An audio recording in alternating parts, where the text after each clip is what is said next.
오늘 본문은 솔로몬의 성전 건축을 다루고 있습니다. 솔로몬이 왕으로 즉위한 소식을 듣고서 두로 왕인 히람이 사신들을 보내었습니다. 두로 왕 히람은 이전의 선대왕인 다윗 왕과도 아주 좋은 관계에 있었습니다. 그래서 솔로몬과도 우호적인 관계를 이어갑니다. 이처럼 우리가 이웃과 우호적인 관계를 맺는 것은 참으로 중요하고 필요합니다. 믿지 않는 사람들과도 서로 도움을 주고받을 수 있는 우리가 되어야 할 것입니다. 히람의 사신을 맞아서 솔로몬은 성전 건축을 위한 물자를 조달할 협상을 당장 시작합니다.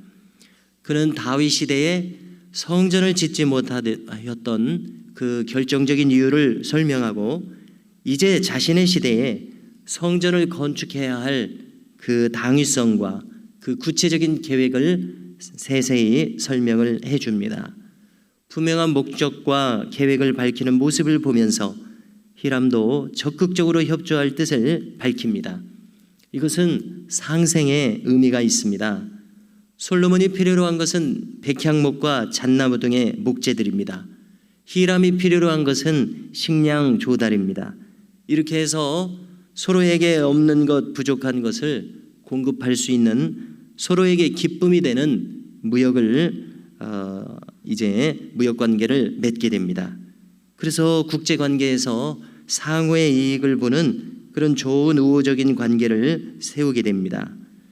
솔로몬이 성전을 건축할 재료를 마련하는 이 장면을 통해서, 그리고 솔로몬이 성전 건축에 대해서 주도 면밀하게 계획을 세우고 실행에 옮기는 것을 보는데요.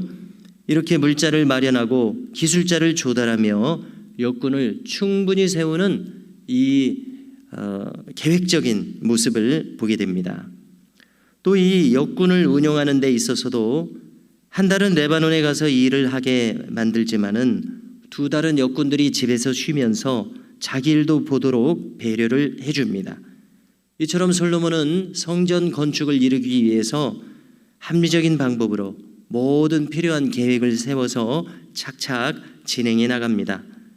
그래서 우리는 이 지혜로운 지도자를 통해서 온 왕국이 평화로움을 유지하고 또 계획적으로 국가의 중대사를 헤쳐나가는 것을 지금 읽게 되지 않습니까? 그러므로 우리는 참으로 충성스러운 지도자, 성실한 지도자, 진취적이고 계획적인 지도자가 세워지는 것이 온 그 조직을 위하여 국가나 또 교회나 이러한 사회를 위해서 참으로 필요하고 중요하다는 것을 새로이 깨닫게 됩니다. 역군의 규모가 상세하게 기록되어 있습니다. 짐꾼은 7만 명입니다. 석공은 8만 명입니다. 또 그들을 감독하는 감독관이 3,300명이나 세워졌습니다. 성전을 건축하는 이 큰 역사에 모든 참여하는 사람들이 한 가지 뚜렷한 목표를 가지고 유기적으로 일사불란하게 움직이는 모습을 얼마든지 떠올릴 수 있습니다. 성전을 건축하는 이와 같은 중대사입니다. 이런 일은 속하여 있는 모두가 협력하여야 가능한 일입니다. 그래서 우리는 외형적인 교회를 세우는 일뿐만이 아니라 내적으로도 한 몸으로 연합된 교회를 세우는데 힘써야 마땅한 것입니다. 그래서 이 일을 위해서는 나 한 사람 한 사람이 진정으로 몸을 세우고자 하는 진실성과 열망이 있어야 합니다. 우리는 위의 것을 추구하는 사람들입니다. 그리고 영원한 하나님의 나라를 추구하는 사람들입니다. 이럴 때에 우리는 나라는 한 개인의 이 주장은 없어지게 됩니다. 우리가 자기 중심성을 나타낸다면은 하나님 나라를 세우는데 걸림돌로서 작용할 수밖에 없습니다. 하나님께서는 허용은 하시지만 하나님은 우리의 자유의지를 역행하여 우리를 억지로 하시지 않습니다. 허용은 하시지만 하나님은 기뻐하실 수 없는 일임은 자명합니다. 그래서 우리는 나는 죽고 그리스도만 사시는 이 원리를 통해서 오히려 나의 믿는 자의 정체성이 확고해짐을 경험하게 됩니다.